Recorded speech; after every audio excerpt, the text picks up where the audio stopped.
It's the Locked On Podcast Network, your team every day. You are Locked On Saints, your daily New Orleans Saints podcast. Part of the Locked On Podcast Network, your team every day.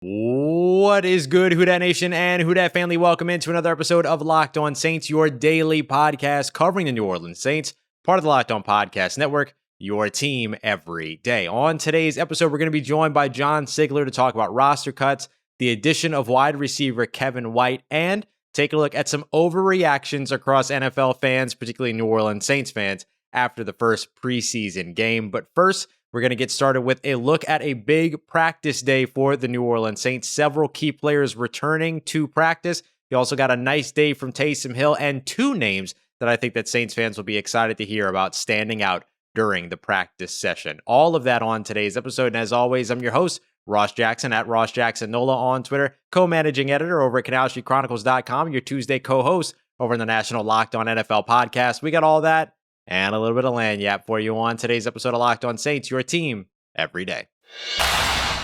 All right, family, let's get right to it. Starting off with a quick look at the practice day for the New Orleans Saints. We'll start off with the headline, of course, being around the quarterback battle. Apparently, this was a big day for Taysom Hill. Clearly, I'm not at practice this week, so we're relying on the good folks that put the information out after practice, and by all accounts, it looks like it was a big day for Taysom Hill, although not without some moments from Jameis Winston, who also threw a touchdown to Marquez Callaway and who had a big deep pass to Deontay Harris. However, both of those plays reportedly coming after what would have been sacks, but you still like to see them make that pass and play through the whistle at that point during practice. But Taysom Hill having a big day, looking pretty efficient, completing most of his passes. I believe it was 12 of 19, including one incomplete pass that should have been completed. But one of the big things that really stood out apparently was his use of his legs, which is something we haven't gotten to see a bunch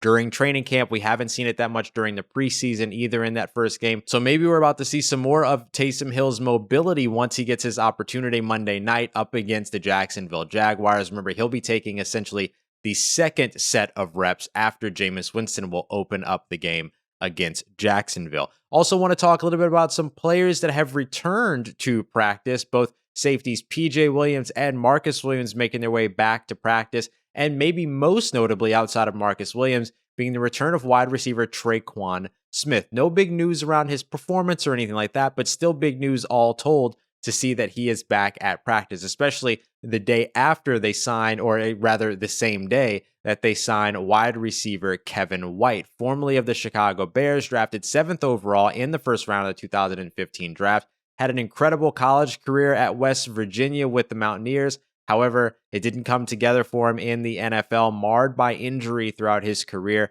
Also took some time with the San Francisco 49ers, now finding his way to the New Orleans Saints because Kavari Russell is on the COVID IR list, which opened up a spot on the 85-man roster, allowing the New Orleans Saints to add Kevin White. The Saints should still be looking to add a kicker as well over the course of this week, but they invest in wide receiver first in a day where they also brought in former wide receivers that played for the New Orleans Saints, whether they be in the preseason / training camp or actually getting playing time during the regular season. Benny Fowler and Malachi Dupree. They also brought in Devin Smith as well, who was drafted in the second round of that same 2015 draft. They also brought in a couple of offensive tackles, and they're going to be visiting with cornerback Brian Mills, who's going to be coming in to visit with the New Orleans Saints on Wednesday. So we'll keep an eye out on that as well as they continue to explore the cornerback market and the wide receiver market. Speaking of the cornerbacks, there's one big name to me that stood out in a lot of the training camp notes that we can find all around Saints News Network, as well as, of course, New Orleans.football, The Athletic, so many different places to find the info. Lawrence Woods. Lawrence Woods was released by the New Orleans Saints, or rather waived by the Saints earlier on in the preseason or earlier on in the offseason. Ended up returning to the Saints here recently. He's a fantastic gunner, a great special teamer, but you saw him break up a pass in one-on-ones and a couple of passes in team drills as well. And he wasn't the only returning New Orleans Saint to get an opportunity to break up some passes in team drills. Linebacker Kwon Alexander reportedly also stood out, getting in on team drills already. Still less than 8 months since the injury that sidelined him Christmas Day for the rest of the season, and of course put him on the path for rehabilitation over the course of the offseason. And he's already on the field, not only participating in team drills, but making plays and breaking up passes, getting around the ball, having really just a good time as well. Reportedly, when he broke up the pass, somebody from the sideline shouted out that it was legendary, which we know is one of Kwon Alexander's absolute favorite words to use. I think in his most recent presser, he said it like 6 times. But it's a great sign for the New Orleans Saints, who have all of a sudden turned that linebacker position into a spot where we were saying, well, there's Demario Davis and kind of nobody else, and so we have a lot of concerns there, to all of a sudden being this really solid unit all of a sudden that could potentially be a strength for the New Orleans Saints defense going into the 2021 regular season. We'll see if Kwon Alexander is indeed going to be ready for the regular season, but at this time, he at least looks well ahead of schedule and is looking good with the opportunities that he's getting in Saints practice. Also worth noting as well that the defensive line for the Saints continues to stand out as well, apparently having a dominating day in practice, making it tough for both of these quarterbacks to continue to compete with one another. And honestly, the defensive line sometimes has been sort of the, let's say, factor when it comes to the up and down performances that we've seen from both quarterbacks during training camp and practice. So they continue to really instill a lot of confidence in that defensive line unit, and looking forward to seeing them perform again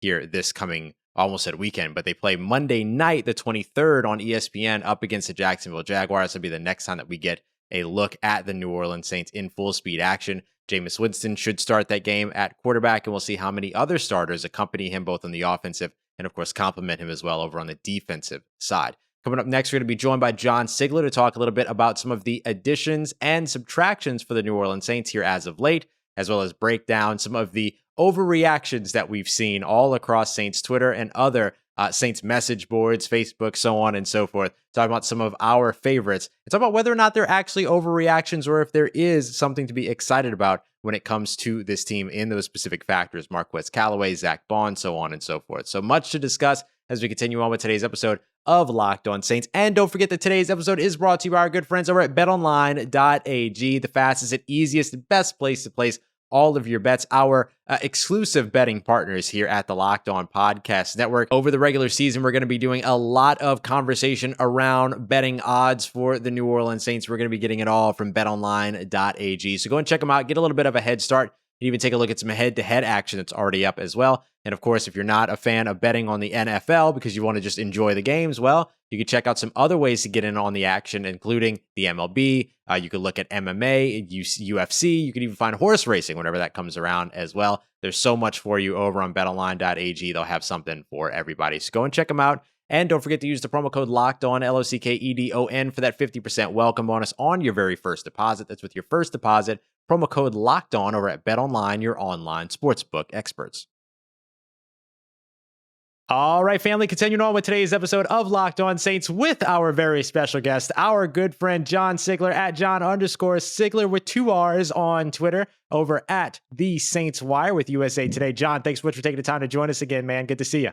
Hey, thanks so much for having me on the show again. It was a blast last time. Eager to jump here again. Yeah, man, it's going to be a lot of fun. We're going to be talking about a couple of different things, but I want to start off with the roster cuts that we saw. The Saints actually ended up making on like Sunday, even though they didn't need to make them until Tuesday. But we got the news of the 5 cuts and then an additional addition that was made on Tuesday that we'll also talk about. So the 5 cuts for the New Orleans Saints are at least 5 ways they opened up roster spots. Kyle Murphy goes to injured reserve. Brett Mayer ends up being waived injured. Prince Amukamara ended up being cut along with Stevie Scott and Noah Spence as well. So were there any surprises amongst that group for you? Yeah, I kind of thought that Prince Amukamara was going to stick around a little longer just because he can walk upright and play cornerback. And the Saints are really low on guys like that right now. We lost another one today with Cavery Russell. We'll talk about him in a moment.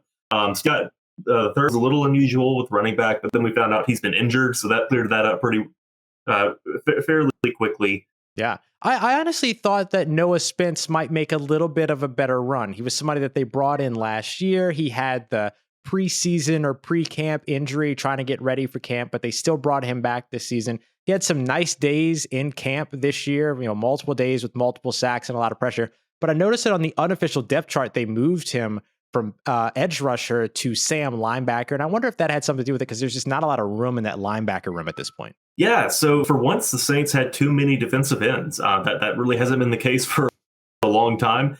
And so they had guys around just to give them a fair shake at the roster. Spence was one of them, and he just didn't respond well to that. I think, especially on special teams, that seemed to be where the Saints really wanted to evaluate him. And Spence, he looked a step too slow. So it's kind of a bummer for him to go, especially considering history, like you said, battling back from that ACL tear last summer. I wasn't too floored by that or anything. I want to look at the kicker position next, because we see Brett Maher end up being waived injured. So we know that it stems from an injury that he suffered. But the New Orleans Saints, to this time, at least at the time that we're recording this, still don't have a kicker on their roster. Obviously, it's reasonable to expect that they're going to add one before their next game. Any thoughts on where they might be able to go for all of this? They didn't even bring in any place kickers to look at on Tuesday, so it's been an interesting thing to see so far. Yeah, it's really odd.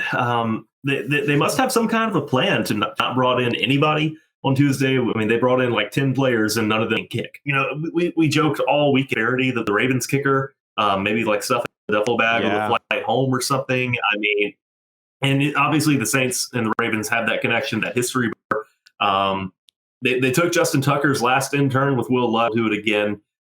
I just can't imagine the Ravens are going to let him leave, for nothing. And it wouldn't do the Saints any good to wait until the week before week one to add something like that. So I think we'll see some free agent tryouts, but I really think they're banking on Will Lutz maybe coming back sooner than expected.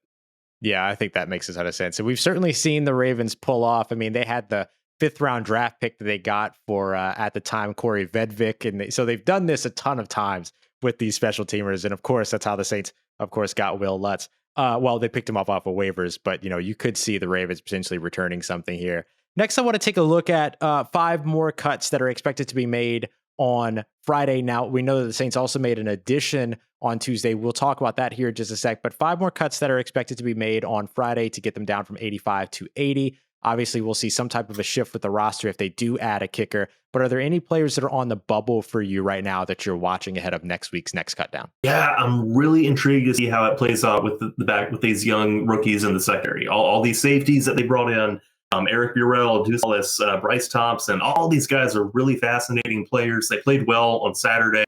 And I'm just to see how it shakes out with each of them. I hope they all stick around, get a full shake, get the preseason games. And I've just been really impressed with what they've shown us so far. So that's one position group I'm kind of watching as a whole.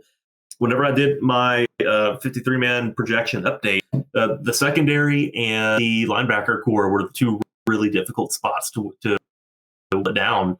And a large part of that was because of just how well these guys played in their own. Looking at the linebackers, I mean, McManus earlier, he's in the mix, but the 2 I think are probably on the bubble would be Chase Hansen and Andrew Dowell.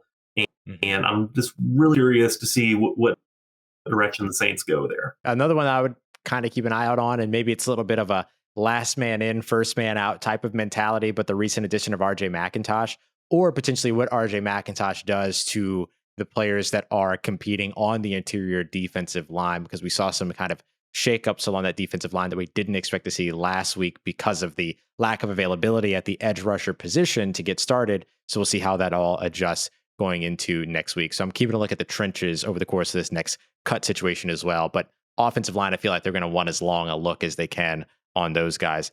I want to talk to you real quick before we wrap up this segment, before we come back to take a look at some overreactions of the newest addition for the New Orleans Saints. One guy that could potentially find himself on the bubble if he doesn't end up finding his way to being available for the Saints is defensive back Kivari Russell, who they brought in just a few weeks ago, actually the same day that they brought in Prince Amukamara. They ended up moving him to the COVID reserve list. With that open roster spot, they filled it with former first round, 7th overall wide receiver selection out of West Virginia, Kevin White. What's your impressions of Kevin White joining this team and getting an opportunity here with New Orleans? All right. So full disclaimer here. I was the biggest Kevin White stan in the 2015 draft. He was my dude. I can distinctly remember rolling out of bed one morning, turning on the college football Chick-fil-A kickoff game and watching him go catch like 9 passes for 150 yards against Bama. It was the most beautiful thing I'd ever seen. And that really made a strong first impression. And I was stumping so hard for Kevin White over the next 10 months or however long it was. I remember him running the 4.3 at the combine. Everybody was freaking out because it was awesome. And then he gets to Chicago and he gets hurt. And he gets hurt again. And then they pick Mitch Trubisky, and that kind of made like the cement shoes they threw him in the river with. And yeah, so Kevin White, he's just been snake bit. He landed on IR twice in back-to-back years with the Bears. He hasn't caught a pass. I think he's caught one pass over. I was looking at his game logs earlier. He's caught one pass since like October 2019, I think. He didn't catch a single pass with the Niners last year. Yeah, he's just flamed out so poorly, and it's really disappointing to see for someone who was such an exciting draft prospect. So the one thing I can say is that I like Taysom Hill, Jameis Winston, Ian Book, and Trevor Siemian better than I like Mitchell Trubisky. And I like Sean Payton a lot better than anyone on the Bears coaching staff. So we'll see how it goes. Maybe he is feeling the pressure a bit. He's in good shape. Maybe he's ready to contribute. They had a crowd of free agents to compare him against, and clearly they thought he was the best option. So we'll see where it goes. At this point, I'm not too confident that he'll be able to help the team much. But he is a good player to bring in for an extended tryout. Yeah, I thought it was interesting that they picked him over former New Orleans Saint Benny Fowler, who's actually been in the system before that they had last year. So we'll see. I mean, maybe there's something there, system. But right.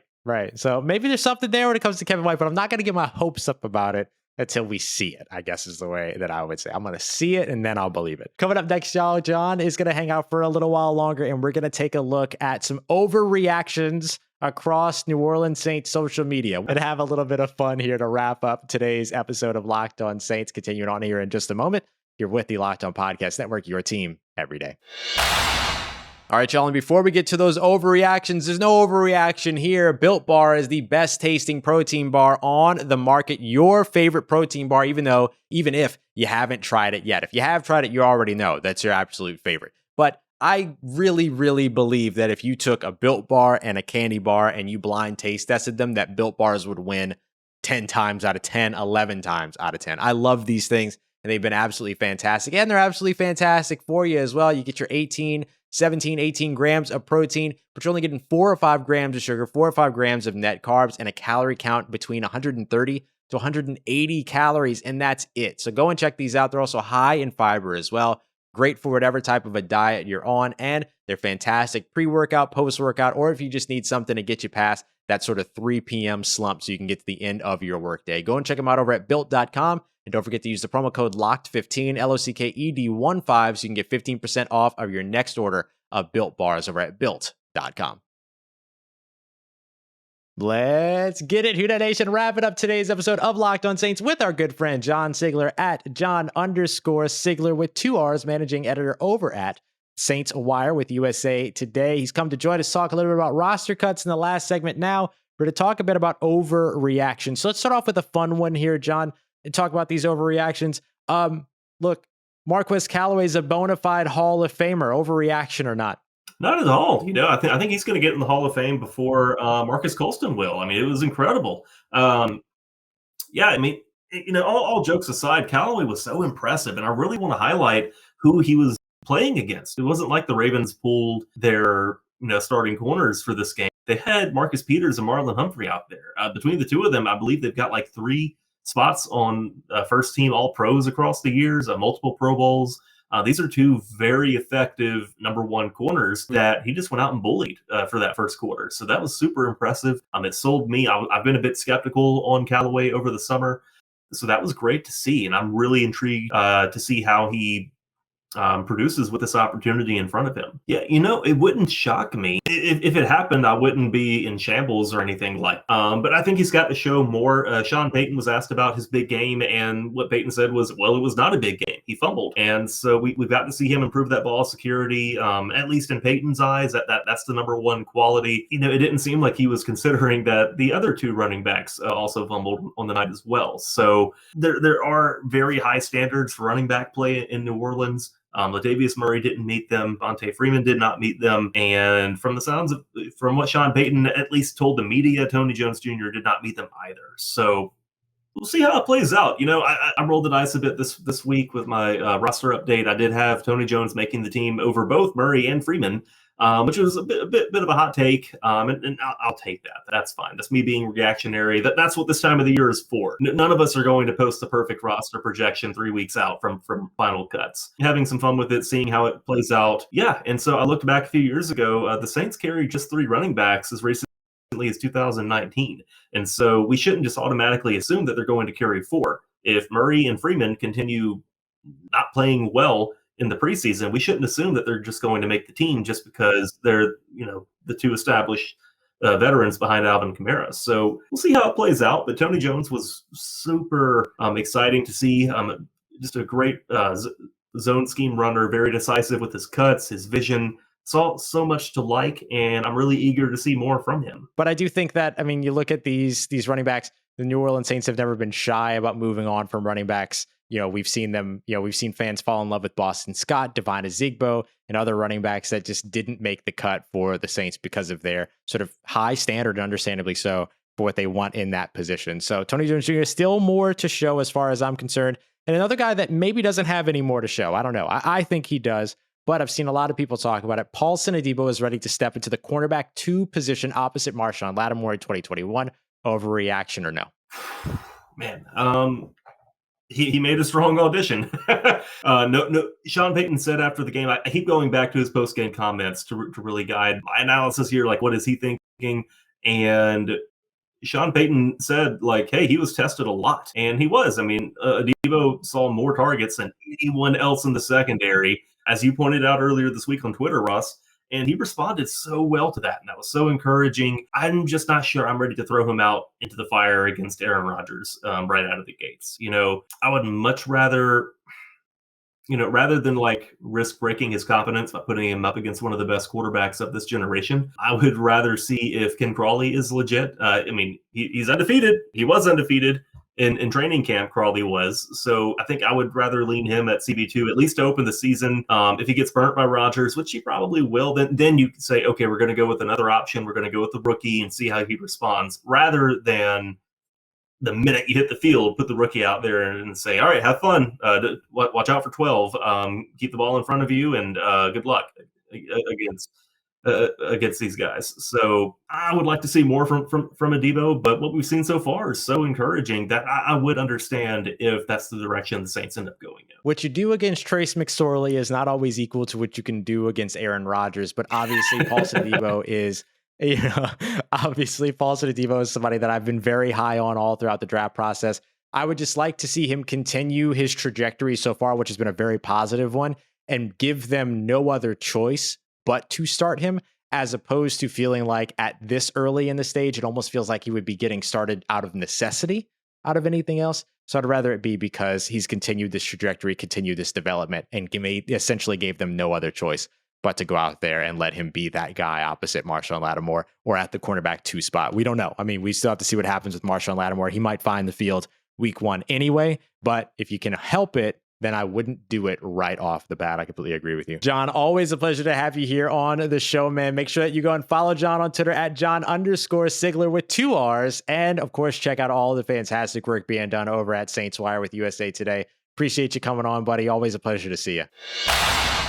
All right, family. One more big thank you to our good friend John Sigler from over at USA Today's SaintsWire. Make sure you throw him a follow on Twitter at John_Sigler with 2 R's. Big thank you to John for coming through and having some fun today. And we'll get to have more fun here throughout the week. Remember, the New Orleans Saints Jacksonville Jaguars don't meet until Monday night, so we effectively get an additional preview episode. So Friday, we're going to do a bit of a mailbag. If you've got questions, drop them in the YouTube comments if you're watching on YouTube. If you want to join the Locked On Saints Facebook group, you can drop them there at facebook.com/group/LockedOnSaints. And of course, you can always drop me a line over at Ross Jackson Nola. Coming up on Twitter. Coming up tomorrow, though, we're going to take a more appropriate look at our 53-man roster. We won't worry so much about the overreactions this time around. We'll get you caught up on all the news that you need to know and then truly update our projected 53-man roster ahead of the second preseason game, which we'll check back in on after that preseason game next week, where we'll worry about preview and players to watch and all of that on Monday. Thanks, y'all, for coming through for another episode here at Locked On Saints and making me a part of your day. For your next listen, head over to Locked On Bets to check out everything you need to win your bets here throughout the rest of the week. For everything in between, y'all, you can always find me on Twitter at Ross Jackson, NOLA. Hit me up. Let me know how the family's doing. Let me know how you're living. Let me know how your mom and them and trust you, that nation. I'll holla at you.